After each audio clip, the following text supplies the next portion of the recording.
네, 안녕하세요. 와저스키입니다. 자, 먼저는 오늘 이런 시장에서도 지금과 같은 시장에서도 수익을 낼 수 있는 방법에 대해서 먼저 이야기를 해보고요.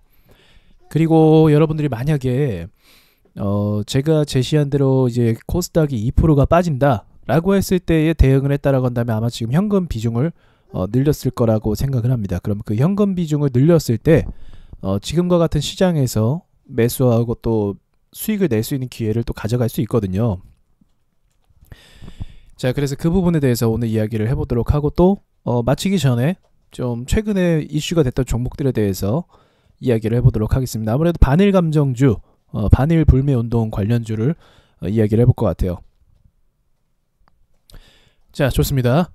자, 우리가 최근에요 시장의 폭락을 제가 봤을 때 두 번 경험을 했습니다. 최근이라고 하기엔 벌써 한 1년 전이네요. 근데 야, 이 시간이 이게 자 1년 전 그럼 최근은 또 언제죠? 8월 달이었겠죠. 네, 8월 달.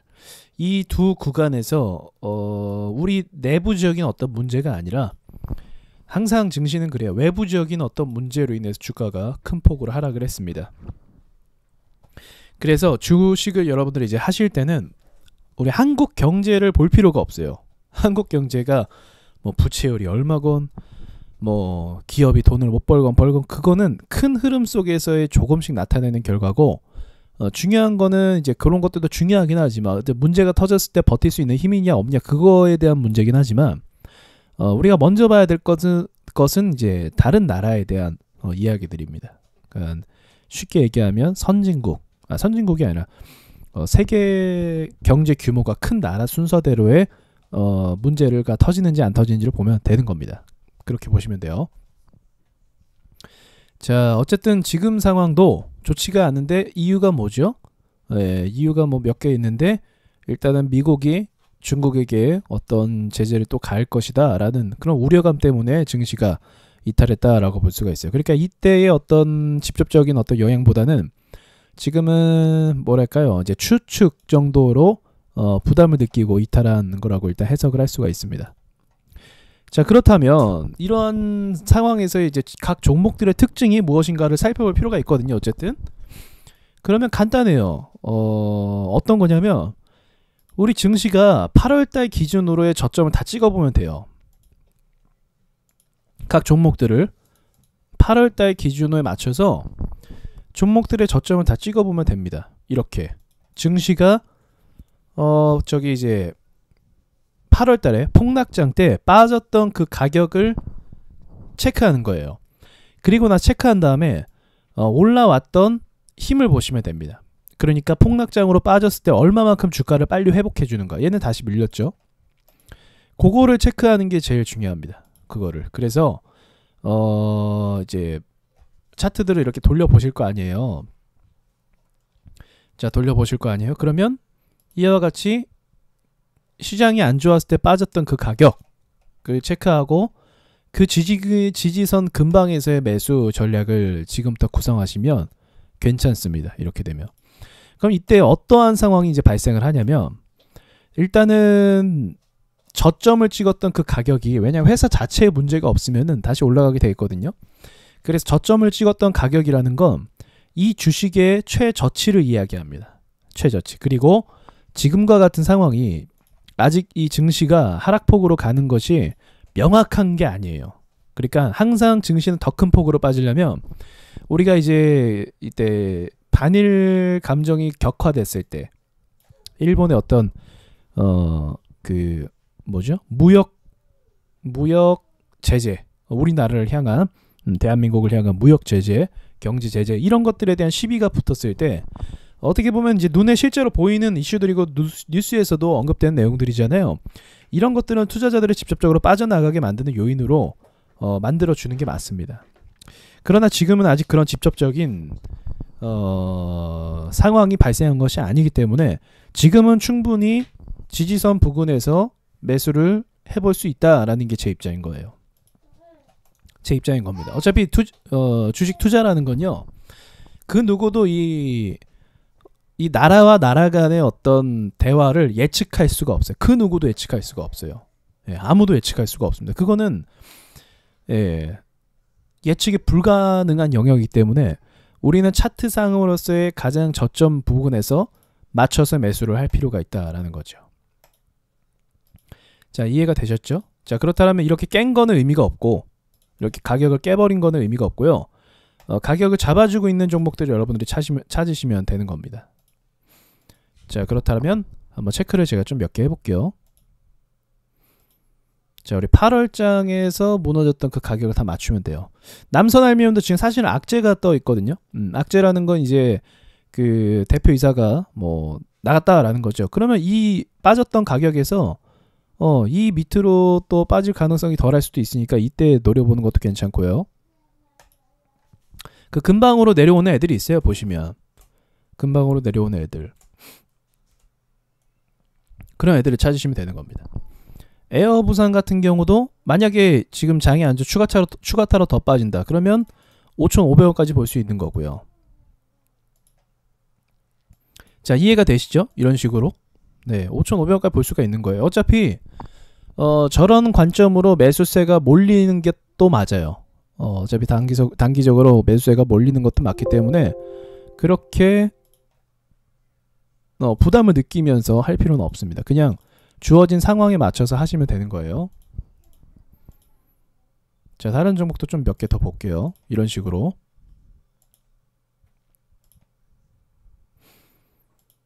콤텍 시스템, 뭐 시티젠 최근에 좀 상승해서 올라간 종목이죠. 그리고 이글벳 몇 개 안 보이네요.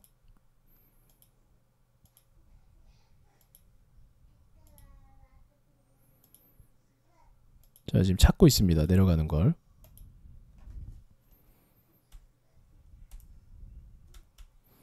자, 현대, 얘는 그 현대 아이 컨트롤스인가? 그 종목이 대장이기 때문에 그 종목을 봐야 될 것 같고, DK 케미칼도 많이 빠졌네요. 얘 같은 경우도 8월에 하락했을 때보다 더 깊게 빠진 모습을 볼 수가 있습니다. 깊게 많이 빠진 모습. 그러니까 이런 종목도 사실은 관중에 넣어 놓는 겁니다. 넣어 놓는 거예요. 다. 우정바이오도 이 5,000원 부근에서 대기하고 있는 거고, 자, 이런 식으로 잡아가려고 노력을 하는 거예요.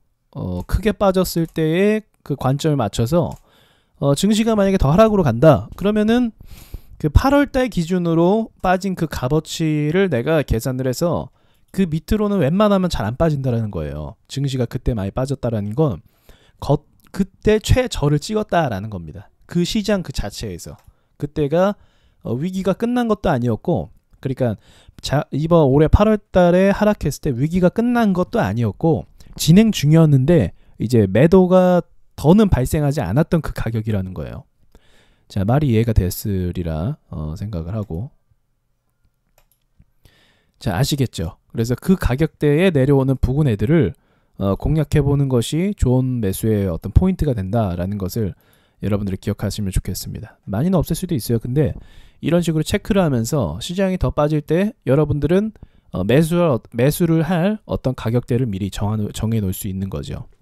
그럼 오히려 이렇게 조정이 받아서 그 할당 주식의 최저 가치의 평가가 됐을 때 내가 살 수 있는 기회가 발생을 한다라는 겁니다. 그래서 하락장 때 빨리 대응하는 게 중요한 거예요. 하락장이 발생하는 첫 번째 신호인 마이너스 2%가 빠지는 그 순간에 빠르게 대응을 해서 현금을 모아놓고 내가 원하는 어떤 저점의 가격의 종목들이 발생을 하면 그때 매수로 돌아가는 그런 전략으로 여러분들이 빠르게 대응하는 것이 중요하다는 것을 말씀드리고 싶습니다. 자, 여기까지고요. 지금 상황에서 우리가 주목해야 될 게 뭐가 있냐면 지금 반일 감정으로 올랐었던 종목들을 좀 볼 필요가 있죠. 시간에서 많이 빠진 종목이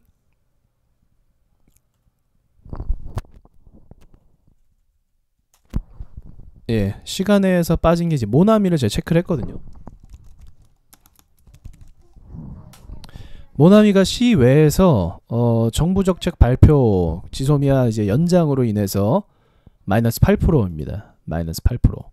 참 이게 이제 사람들도 이제 말들이 많지만 투자하는 사람들 입장에서는 다시 더 골 때리죠. 왜냐하면 우리 뉴스 이제 지소미아 그 결정 나기 전부터 뉴스에서 어떤 식으로 띄었냐면 다 속은 거예요. 우리 투자하는 사람들. 어떤 식으로 띄었냐면 지소미아에 대한 입장의 변함이 없다. 양측의 입장이 서로 다르기 때문에 좁혀질 수가 없다. 그래서 지소미아는 연장을 안 할 것 같다. 미국에서는 계속적으로 연장해라 해라 계속 이런 식으로 이제 얘기 나오고 있고 그렇게 나오고 있는데 한국 입장에서는 이제 우리가 원하는 요구를 들어주지 않는 이상 거기에 대해서는 변함이 없다. 뭐 이런 식으로 계속 나와서 전날까지도 실제로 우리 모든 주식하는 사람들도 야 지소미아 이제 연장 안 되는구나 라고 생각해서 올랐던 게 이제 모나미 그죠? 예, 모나미 그리고 빅텍이었던 거죠. 빅텍도 시간의 하한가네요. 빅텍 같은 경우는 기사 바로 뜨고 참 이런 식으로 이제 진짜 할 말이 없네요. 이런 식으로 우리 투자자들이 참 많이 당해요. 이게 많이 당해요. 이것도 그 최근 영상에 이제 제가 갭 상승해야 좋다라고 했는데 갭 하락 시외는 갭 상승이었잖아요. 3%. 한 요 정도 갭 상승해야 좋은 건데 3,600원 위로. 근데 이제 갭 하락을 해버렸으니까 사실 말 다 한 거죠. 갈 거면 빨리 가야 되는 위치인데 이게 못 가버렸으니까 이런 거는 좀 유감스러운 모습이 아닐 수가 없습니다. 그래서 제가 다시 이야기하지만 이 뉴스를 너무 믿지 마세요. 정부가 뭘 얘기하는 것도 믿지 마세요. 네, 정부에 대한 회의론자가 아니라 투자할 때는 보통 그래야 돼요. 투자할 때는 모두가 다 아는 그 방향으로 안 가요. 뉴스가 뜨면 늦은 거고 그 전에 미리 판단을 우리가 빨리빨리 할 필요가 있다라는 거죠. 그래서 이런 부분들이 참 안타깝다라고 생각을 합니다. 그러니까 차트가 어느 정도 먼저 이렇게 힌트를 줘요. 보면은 차트들이 보통 힌트를 먼저 줍니다. 이럴 때는 뭐 못 간다 뭐 그런 게 많이 있어요. 그래서 빅텍 같은 경우는 이제 악재가 떴으니까 마이너스 하한가면은 여기가 종가니까 10%만 해도 여기 정도로 빠지는데 네 빠지면은 다음에 또 언제 오르려나 모르겠네요. 근데 제가 이제 빅텍 차트를 크게 보면 이게 죽을 만한 상황은 아니거든요. 죽을 만한 상황 아니고 또 모나비도 큰 폭으로 이제 밀릴 거예요. 이렇게 악재가 떴으면은 악재거든요. 이거는 악재예요. 그래서 악재가 떴기 때문에 이제 밀린다라고 한다면 이제 계속적으로 밀릴 건데 제가 이 두 차트를 보자니 살아는 있다라고 생각합니다. 살아는 있어요. 이게 기회를 엿보려고 하는 거지 이게 이대로 뭐 끝나고 그럴 것 같지는 않아 보여요. 이 두 차트가. 그래서 이 반일 감정주는 저는 계속적으로 유효하다라고 생각하는 입장이기도 합니다. 이번에 지소미아 같은 경우도 사실은 지소미아는 반일 감정 관련돼서 주가에 영향을 준 적이 거의 없었어요. 하지만 이제 일본의 이야기가 나오다 보니까 이렇게 반응을 한 건데 일본 같은 경우도 지금 우리나라에 대한 어떤 불화수소 품목 규제라는 것은 변함없는 입장이라고 밝혔습니다. 변함이 없는 입장이다.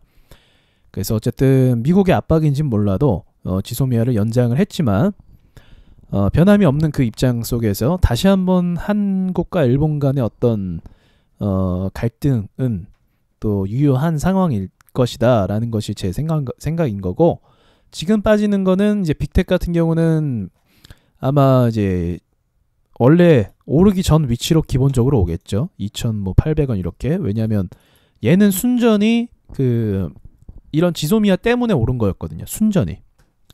근데 이게 뉴스도 웃겨요. 이게 뉴스가 뭐라고 터졌냐면 지소미아 종료 임박, 북미 마찰에 방산주, 주한미군 철수 검토의 방산주.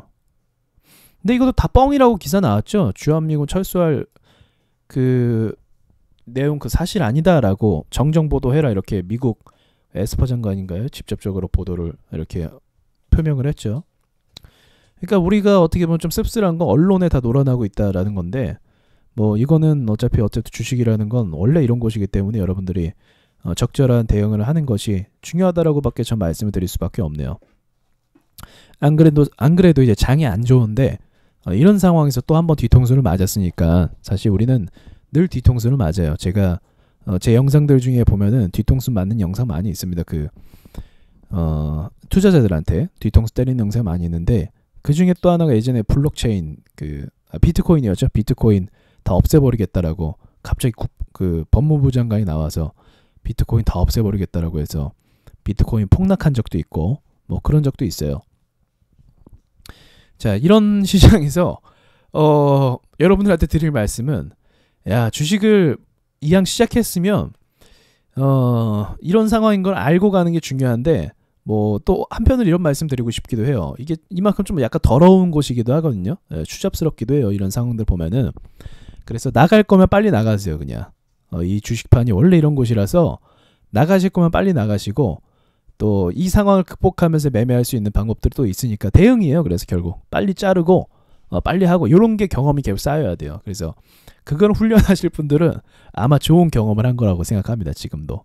자, 마지막으로 한 가지 더 말씀드리고 싶은 게 있었는데, 지금 해도 너무한 주식들이 나오더라고요. 야, 이거 어떻게 이따구까지 내릴 수가 있냐라는 주식들이 있는데, 그 주식들을 잠깐 얘기하고 마치도록 할게요. 자, 먼저 인트로메딕이죠. 인트로메딕도 고점대에서 호재 띄운 다음에 이거 뭐 투자한다고, 건설, 생산 공장 건설, 이거 투자한다라고 하더니 이제 초박살 났어요. 그 뒤로 유증인가요? 뭐 아무튼 뭐 있었는데, 악재가 있었어요. 자, 악재. 자, 아무튼 뭐 이렇게 웃기죠? 진짜 이거 물린 사람들은 아마, 야, 이거 말로 다 못할 겁니다. 왜냐면 지금 일주일 만에 마이너스 70% 찍었거든요. 66%. 이거 정말 흔치 않은 상황인데, 이거 정말 이렇게 걸린 분들은 참 유감스럽고, 만약 이거 물렸다라고 한다면 반등 나오기가 쉽지는 않을 거예요. 반등은 나오는데 다시 정고를 탈환하는 게 완전 쉽지는 않을 겁니다. 이미 이쪽에서 오른 경험이 있기 때문에. 그래서 조금 올라올 때 한 6,000원 정도라도 올라올 때 좀 버려야 되지 않나라고 생각을 하고요. 그 다음에 또 이제 과감하게 계속 내리는 게 TK 케미칼, 그리고 남선 알루미늄이 같이 있습니다. 네, 이 종목 같은 경우는 제가 체크를 해봤는데 매출이 그래도 나오는 편이기 때문에 밀리는 것에서는 좀 방어를 할 것이다 라고 생각합니다. 이 밑으로 추가적으로 더 내릴 이유가 있나 싶었는데 장세가 안 좋아서 그런지 더 밀린 부분은 있어요. 근데 저는 여기서부터 흐름을 좀 자리를 잡고, 이런 식으로 자리를 잡아요. 자리 잡을 때는 한 방에 튀어오르지 않고 밀릴 때 조금 옆으로 가준 다음에 이제 자리를 잡고 올라가는 경우가 있습니다. 그래서 만약 이거 물렸으면 조금 들고 가볼 만한 좀 상황은 된다라고 생각하고, 그 다음 또 과감하게 이제 뭐 얄짤 없이 내리는 것 중에 하나가 이제 드림 시큐리티 종목입니다. 드림 시큐리티. 이거는 제가 봤을 때 매집 중인 것 같아요. 그래서 이렇게 흔들고 있는 것 같습니다. 이게 매집 중이지 않으면 이런 식으로 차트가 나올 수가 없는데, 매집 중이기 때문에 더 깊게 내릴 가능성도 배제할 수는 없어요. 더 깊게 내릴 가능성. 이 친구가 이제 8월달 금방이 왔네요. 2,530원 정도. 여기 라인이겠죠. 그러니까 이 친구가 지금부터는 약간 반등을 기대해 볼 수 있는데, 만약에 얘가 매집 중이라서 개미들 너무 많다 해서 더 밀어버린다 라고 하면 아마 또 2,500원 밑으로 더 깊게 내릴 가능성이 있습니다. 그러면 그런 식으로 밀어버리면 쉽게 안 올라와요. 앞으로 좀 수개월이 걸립니다. 그래서 이거 대응 잘해야 돼요. 이런 거 마냥 들고 가면 안 됩니다. 자, 마지막으로 우정바이오. 메지온도 있다. 메지온도 있고, 메지온은 악재 떴는데 그게 이제 임상실험이 뭐 어쩌고 하면서 다시 된다라고 얘기했었는데, 결국은 말장난이었죠. 삼상성공 이런 식으로 나와서 했는데, 이게 얘네가 다 알고 있어요. 이게 제가 말씀드리자면, 이게 메지온이 거래량이 없어서 저런 식으로 장난친 건데, 일단 나가고 또 호재 띄운 다음에 개미들한테 물량 넘기고 이런 식으로 한 거거든요. 근데 얘네가 다 알고 있어요. 이게 임상실험이 미리 다 알아요. 정보를. 내부 애들은 다 알아요. 그래서 임상실험 성공할지 말지 이런 거 다 알고 있습니다. 그렇기 때문에 거기에 맞춰서 뭐 이렇게 결과를 다 냈다라고 저는 생각을 해요. 그러니까 재료가 끝났으면 사실은 더 이상 볼 게 없는 주식인 거죠. 재료가 소멸해 버렸기 때문에. 또 재료가 살아있는데도 이렇게 밀린다라는 건 문제가 있는 주식인 거죠. 그래서 이런 주식은 이제 과감하게 좀 우리가 포기할 필요가 있다라고 생각을 하고요. 자, 우정바이오는 이제 우정을 못 지켜주고 있어요. 나와요, 우정. 그리고 우정바이오도 한번 볼게요. 자, 우정바이오 같은 경우는 그래도 괜찮은 게 어쨌든 얘 박스권 안에 있어요. 이 흐름 자체가. 이 흐름 자체가. 그래서 만약에 이런 종목을 존버를 간다. 아, 나 그냥 우정바이오텔로 간다라고 하면 희망이 있어요. 이런 종목은. 희망이 있어요. 그래서 제 경험상 웬만하면 여기 5,000원 지지를 잘 안 깰 겁니다. 제 경험상 이런 주식은요. 어차피 뭐 얘가 시총이 그렇게 높은 것도 사실은 아니고 그렇게 물량이 뭐 좋은 종목도 사실은 아니긴 해요. 아니긴 한데 그래서 이렇게 더 잘 털리는 부분이 있습니다. 구멍이 많다라는 거죠. 구멍이 많아요.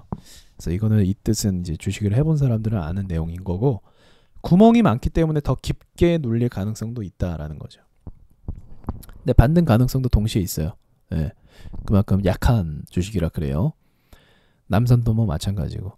자, 오늘은 여기까지 좀 이야기를 해보도록 하겠습니다. 여러분들이 지금 시장이 참 어려운 시장인데 그 전에 말씀드렸던 것처럼 이런 시장에서 배우고 뭔가를 해볼 생각을 해보셔야 돼요. 그래야 하나의 데이터가 쌓이는 거예요. 여러분들만의 순수 노하우가 쌓이는 겁니다. 하락시장 때 뭐 와주스키 말대로 뭐 많이 깨졌었던 그 위치의 종목들을 공략해 보니까 괜찮다더라. 또는 지금 상황에서는 일찌감치 돈을 회수하니까 더 안전하더라. 이런 것들을 좀 대응을 해볼 줄 알아야 되는 거죠. 근데 초보자들은 손절을 워낙 못하다 보니까 손절을 못한다라는 건 애초에 기준이 없다라는 거거든요. 어느 기준에서 내가 매도를 해야 될지 모른다라는 거거든요. 그래서 아마 지금 손절 못하신 분들은 그 손절 못한 것에 대한 어떤 값어치를 받고 있을 것 같아요. 예, 손절 못한 것에 대한 결과 그것이 얼마나 괴롭게 하는지 저도 모르는 건 아니거든요. 근데 뭐 그것도 여러분들한테 어떤 경험이 된다라고 하면 경험이 되는 부분이죠. 그러면서 더 원칙을 고수하게 되고 더 나은 주식 패턴으로 또 찾아가게 되는 게 사람입니다. 근데 그 전에 깡통 차면 안 되겠죠.